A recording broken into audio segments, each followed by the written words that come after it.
जय हिंद students, how are you all. I hope so कि आप लोग बहुत ज़्यादा एक्साइटेड होंगे फर्स्ट वीडियो के लिए इंटरव्यू सीरीज की, जो कि हम स्पेशली बना रहे हैं for all of you MNS aspirants. तो आज का जो हमारा टॉपिक है वो है सबसे फेवरेट क्वेश्चन हर एक इंटरव्यूअर का, चाहे आप किसी जॉब इंटरव्यू के लिए जा रहे हैं, चाहे आप एसएसबी के लिए जा रहे हैं, चाहे आप एमएनएस के एग्जाम के इंटरव्यू के लिए जा रहे हैं। जो एक सवाल एग्जामिनर का कॉमन होता है, that is tell me something about yourself. इस वीडियो के अंदर हम क्या सीखने वाले हैं? इस वीडियो के अंदर मैं आपको बताने वाला हूं कि यह सवाल क्यों पूछा जाता है और आपको इस सवाल का वेल स्ट्रक्चर्ड मैनर में आंसर किस तरह से देना है। आपके लिए टास्क ये रहेगा कि जैसे ही आप इस पूरी की पूरी कंप्लीट वीडियो को देखेंगे, उसके बाद आपको ये लिखना है इन द कमेंट बॉक्स कि आपका जो बेस्ट आंसर है वो क्या है। और इसी साथ में आपको अपने जो बेस्ट आंसर है वो भी साथ के साथ में प्रिपेयर कर लेना है, जो कि आपके फाइनल इंटरव्यू के अंदर भी काम आने वाला है। उसके अलावा अगर आप 1-to-1 सेशंस चाहते हैं हमारी टीम के साथ, तो आप आज ही हमारे सीबीटी बैच के अंदर भी एनरोल कर सकते हैं। नंबर्स यहां पर स्क्रॉल हो रहे हैं। सो वापिस से टॉपिक के ऊपर आते हैं कि tell me something about yourself का जो सवाल है वो क्यों पूछा जाता है। देखिए, tell me something about yourself एक ऐसा क्वेश्चन है जो कि हर एक इंटरव्यूअर आपसे पूछता है। अब ये वो क्यों पूछता है? वो इसलिए पूछता है ताकि वो पता लगा पाए कि आप आर्मी को ज्वाइन करने के लिए कितने ज्यादा पैशनेट हैं। उसी के साथ में जब आप इंटरव्यू हॉल के अंदर या फिर आप इंटरव्यू रूम के अंदर जाते हैं, वहां पर वो ये पता लगाता है कि आपके बारे में वो ज्यादा से ज्यादा इंफॉर्मेशन को गैदर करने की कोशिश करता है ब्रीफ तरीके से, जो कि आप उसको बताने वाले हैं। बहुत बार ये भी होता है कि tell me something about yourself का जो सवाल होता है वही पूरी की पूरी इंटरव्यू की एक नींव होती है, क्योंकि बहुत सारे जो क्वेश्चंस होते हैं बेटा जी वो वहीं से अराइज जाते हैं। अब क्वेश्चंस किस तरह के अराइज हो सकते हैं? अब क्वेश्चन ये अराइज हो सकता है कि अगर आप ये बोलते हैं कि आपके जो फादर हैं वो इंडियन आर्मी को सर्व कर रहे हैं, तो वो आपसे इंडियन आर्मी के रिगार्डिंग वहां पे क्वेश्चंस को पुट अप कर सकते हैं। उसके अलावा आपसे वो ये पूछ सकते हैं कि एज एन आर्मी फैमिली के अंदर जब आप रहते हैं तो आपके क्या क्या एक्सपीरियंसेस हैं, आप आर्मी फैमिली को आप आर्मी लाइफ को एंजॉय करते हैं या नहीं करते हैं। उसकी तरह से बहुत सारे जो सवाल हैं, जैसे कि अगर आप हॉबी की बात करते हैं, अगर आप बैडमिंटन खेलने की बात करते हैं कि दैट इज माई हॉबी, आप बुक्स पढ़ने की बात करते हैं कि बुक्स पढ़ना मेरी हॉबी है, तो आपसे वो पूछ सकते हैं कि आपने लास्ट बुक कौन सी पढ़ी थी। अगर आपने लास्ट बुक का नाम उनको बता दिया तो वहां पर वो आपसे ये पूछेंगे कि उसका जो राइटर है उस बुक का वो कौन है। तो इस तरह से जो काउंटर क्वेश्चंस होते हैं बेटा जी वो भी किए जाते हैं tell me something about yourself के टॉपिक से। और ये क्वेश्चन बहुत ज्यादा पूछा जाता है और ये पहला सवाल होता है इंटरव्यूअर का, और इससे ये वो भी आंकता है कि आप कहीं झूठ तो नहीं बोल रहे हैं। जब आपका इंटरव्यू हो रहा होता है वहां पे साइकोलॉजिस्ट भी बैठा हुआ होता है और वो उनके पास बहुत सारे तरीके होते हैं, बहुत सारी ट्रिक्स होती हैं जिससे वो ये पता लगा लेते हैं कि आप झूठ बोल रहे हैं या फिर आप सच बोल रहे हैं। तो इसका आंसर देने का जो दी बेस्ट तरीका होता है वो आपका क्या रहता है, इसके बारे में हम लोग बात करते हैं।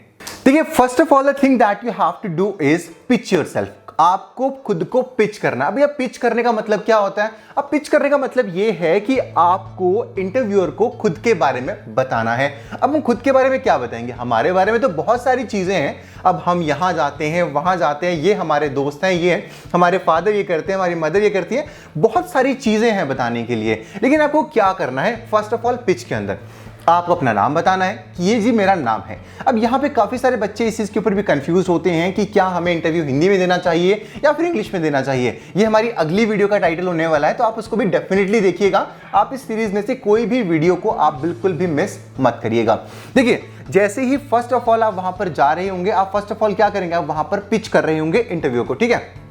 अब जैसे ही उसको पिच करेंगे, आपको अपने बारे में सारी की सारी जो डिटेल्स हैं वो बहुत ही ज्यादा ब्रीफ तरीके से आपको बतानी है कि आप कौन हैं, आप कहां से हैं, आपकी फैमिली में कौन कौन है और वो क्या करते हैं, ठीक है।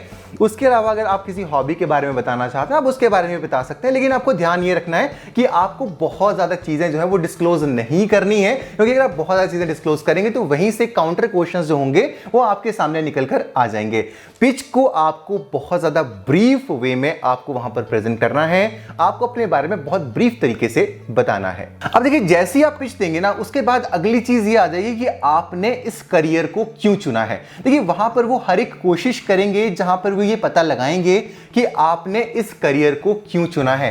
तो आपको ये बताना है इनिशियल फेज के अंदर ही। देखिए, अब आर्मी एज ए करियर, वो जो मेजर क्वेश्चन पूछा जाता है कि army is not a very lucrative career, या फिर वहां पे आपको एक लैविश लाइफ नहीं मिलती है।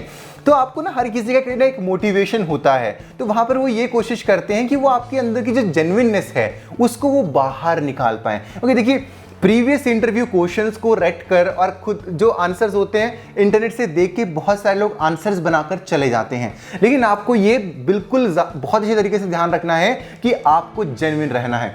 अगर आप जेन्युइन नहीं रहेंगे वो आपको पकड़ लेंगे। They are extremely efficient in catching the liars. वो आपको पकड़ लेंगे और वहां पे फिर आपको वो रिजेक्ट करने की जो पूरी संभावना है वो वहां पर रहती है। तो फर्स्ट ऑफ ऑल आपको खुद को पिच करना है, उसके बाद आपको इस बातों में ये इंक्लूड करना है कि why the life of army, why the job of army excites you. ये दो चीजें आप करिएगा, उसके बाद हम चलते हैं तीसरी चीज के ऊपर। So the third thing is talk about your education. वो आपकी एजुकेशन के बारे में पूछेंगे और आपको अपने जो आपका शुरुआत का ही जो क्वेश्चन होगा, tell me something about yourself, आपको वहीं पर इसके बारे में बता देना है कि आप किस स्कूल से पढ़े हैं, आप किस बोर्ड से पढ़े हैं, और उसी के साथ में आपकी जो क्लास 12 की परसेंटेज थी वो क्या वहां पर थी। क्योंकि देखिए, वहीं से आपके काफी सारे जो काउंटर क्वेश्चंस होंगे वो आपके वहां पर आ रहे होंगे। उसके अलावा अगर आपकी कोई हॉबीज हैं, लेकिन ये ध्यान रखिएगा कि हॉबीज आप वही बताइएगा जिनके बारे में आपको डिटेल्ड नॉलेज हो। आप ऐसा मत करिएगा कि आप किसी और एक चीज के बारे में बता रहे हैं और आप वो वैसे ही बता रहे हैं। हॉबीज अगर आप कोशिश करिएगा, आर्मी के अंदर जो चीजें इस्तेमाल होती हैं जो कि आपको एक बेस्ट कैंडिडेट बनाती हैं, किस चीज के लिए, वो आपको बेस्ट कैंडिडेट बनाती है फॉर इंडियन आर्मी, आप कुछ उस तरह की हॉबीज को चुन सकते हैं। और उसके अलावा आप वहां पर क्या कर सकते हैं, आप उस हॉबी के रिलेटेड कुछ बातें वहां पर बता सकते हैं। डेफिनेटली आपसे वहां पर काउंटर क्वेश्चनिंग हो रही होगी, तो जो भी आप हॉबी वहां पर बताएंगे, आप ध्यान रखिएगा कि आपकी वो हॉबी जिसके बारे में आप बात कर रहे हैं उसके बारे में आपको कंप्लीट इंफॉर्मेशन होनी चाहिए। इसके बारे में ध्यान रखिएगा और एजुकेशन क्वालिफिकेशन को आपको कुछ इस तरह से बताना है। तो हम आगे चलते हैं। So the next thing is work experience. अगर आपके पास कोई वर्क एक्सपीरियंस है, आपने कोई इंटर्नशिप करी है, या फिर आपकी कोई हॉबी है, या फिर आपने किसी प्रोजेक्ट के अंदर पार्टिसिपेट किया है, तो आप उसके बारे में भी वहां पर बात कर सकते हैं, जो कि एक कुछ एडिशनल जो पॉइंट्स हैं, जो एडिशनल पॉइंटर्स हैं, आप इंटरव्यू के सामने रख सकते हैं। लेकिन आप डेफिनेटली वही बताइएगा जो कि आपने सचमुच में किया है। तो ये कुछ चीजें हैं जो कि आपको बहुत ज्यादा ध्यान रखनी है जब आप इंटरव्यू के लिए जा रहे होंगे, और ये आपके लिए बहुत ज़्यादा ज़रूरी होने वाली हैं। तो इन सारी की सारी टिप्स को ध्यान में रखिएगा। Definitely tell me something about yourself का जो सवाल है वो आपका बहुत ही बेहतरीन जाने वाला है। इसी तरह से इंटरव्यू की तैयारी करते रहिए। अगला जो वीडियो होगा जहां पे हम बात कर रहे होंगे कि आपको आपका जो इंटरव्यू है वो आपको वो हिंदी लैंग्वेज में देना है या फिर आपको इंग्लिश लैंग्वेज में देना है। वेट करिए। अगर आप ये पूरा का पूरा कोर्स कंप्लीट 1-to-1 गाइडेंस के साथ चाहते हैं तो आप हमारे सीबीटी की बैच के अंदर एनरोल कर सकते हैं। नंबर्स यहां पर स्क्रॉल हो रहे हैं, आप इन नंबर्स के ऊपर आज ही कॉल कर अपनी जो सीट है आप उसको फिक्स कर सकते हैं, उसको पक्का कर सकते हैं। Thank you so much. मिलूंगा नेक्स्ट वीडियो। अपना ध्यान रखिए, पेरेंट्स की ब्लेसिंग्स लेते रहिए। जय हिंद, जय भारत।